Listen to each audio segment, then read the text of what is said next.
नमो नमो विद्यार्थियों, कैसे हैं आप लोग। आशा करती हूँ आप स्वस्थ होंगे, मस्त होंगे और मन लगा के पढ़ाई कर रहे होंगे।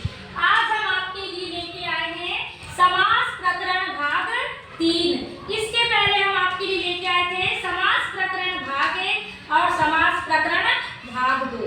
तो देखिए, हमने आपको समास प्रकरण भाग 1 में समास की परिभाषा, समास के भेद, सामासिक पद क्या होता है, समास विग्रह क्या होता है, ये आपको पढ़ा चुके हैं। और दूसरे प्रकरण में हम आपके लिए लेके आए थे अव्ययी भाव समास, तत्पुरुष समास। तो अव्ययी भाव समास के हमने सामासिक पद और समास विग्रह करना आपको सिखाया है और तत्पुरुष समास का हमने षष्ठी विभक्ति तक आपको पढ़ा चुके हैं। तो देखिए, तत्पुरुष समास सप्तमी तत्पुरुष, हम क्या पढ़ेंगे आज, सप्तमी तत्पुरुष। तो देखिए, सप्तमी तत्पुरुष, इसमें पहला पद सप्तमी विभक्ति का होता है। इसमें जो ये जो पहला पद है ये क्या होता है, सप्तमी विभक्ति का होता है तथा समास अवस्था में उसका लोप होता है। तो देखिए, जैसे सामासिक पद है हमारा युद्ध निपुणः, युद्ध निपुणः, तो समास विग्रह होगा इसका युद्धे निपुणः, युद्ध में निपुण। हमने आपको बताया था कारक कितने होते हैं, 6 कारक होते हैं। तो देखिए, कर्ता ने कर्म को करण से संप्रदान के लिए अपादान से संबंध का के की अधिकरण में पर, तो सप्तमी विभक्ति आ गई में पर। युद्ध निपुणः, तो युद्धे निपुणः, युद्ध में कैसा है वो, निपुण है, युद्ध में निपुण। सभा पंडितः, सभायां पंडितः, सभा में पंडित, सभा में क्या है वो, पंडित है। कार्य कुशलः, कार्ये कुशलः, कार्य में कुशल। जल मग्नः, जले मग्नः, जल में डूबा, जल में डूबा। तो देखिए, सप्तमी विभक्ति, तो द्वितीय से लेकर के सप्तमी तक उसमें क्या होती है, विभक्ति होती है। ये आपको समझ आ चुका होगा तत्पुरुष समास। अब देखिए, तत्पुरुष समास का एक भेद है नैय तत्पुरुष। कौन सा, नैय तत्पुरुष। नैय को देखते हुए आपको समझ आ जाना चाहिए इसका अर्थ क्या है, न, क्या है अर्थ, न। तो देखिए, इस समास में निषेधवाचक शब्द, निषेधवाचक शब्द न का अर्थ प्रकट करने के लिए प्रारंभ अथवा अन जोड़ा गया है। तो देखिए, आप समझ चुके होंगे निषेधवाचक न, क्या, न, और ये क्या है, अन, प्रकट करने के लिए प्रारंभ में अ अथवा अन जोड़ा गया है। तो देखिए, जैसे सामासिक पद और समास विग्रह और इसका अर्थ।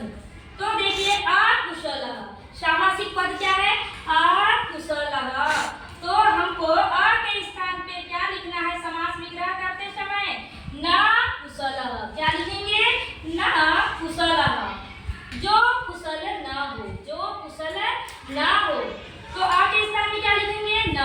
वैसे ही है अपूज्यः, अपूज्यः, तो हम लिखेंगे न पूज्यः, जो पूजने योग्य न हो।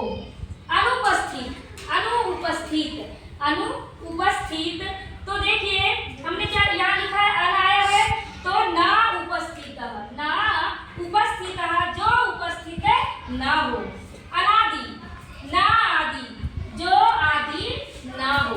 आपको समझ आ गया होगा। नए तत्पुरुष परीक्षा में आपको पूछा जाता है, तो आप लोग जैसे अकुशल, अपूज्य, अनुपस्थित, अनादि आया है, तो समास विग्रह करते समय आप क्या लगाएंगे, न लगाएंगे। समझ गए। अब देखिए, तीसरा है हमारा समास का भेद द्विगु समास। कौन सा समास, द्विगु समास। संख्या पूर्वो द्विगु, संख्या पूर्वो द्विगु, तो ये परिभाषा आपको याद रखना है। संख्या पूर्वो द्विगु, जहाँ संख्यावाची शब्द हो वहाँ द्विगु समास होता है। जहाँ संख्या हो 1 2 3 4 5 6 7 8 9 10, है ना, ये क्या है, संख्या है ना। तो देखिए, जहाँ प्रथम पद संख्यावाची होता है तथा उत्तर पद की विशेषता को प्रकट करता है वहाँ द्विगु समास होता है। है। तो ये देखिए संख्यावाची। संख्यावाची आप लोग याद रखेंगे द्विगु समास कैसा है, संख्यावाची है।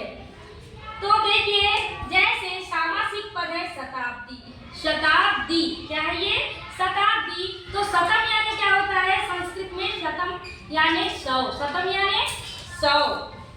तो समास विग्रह करेंगे हम, शतानाम आब्दानाम समाहारः, 100 वर्षों का समूह, 100 वर्षों का समूह।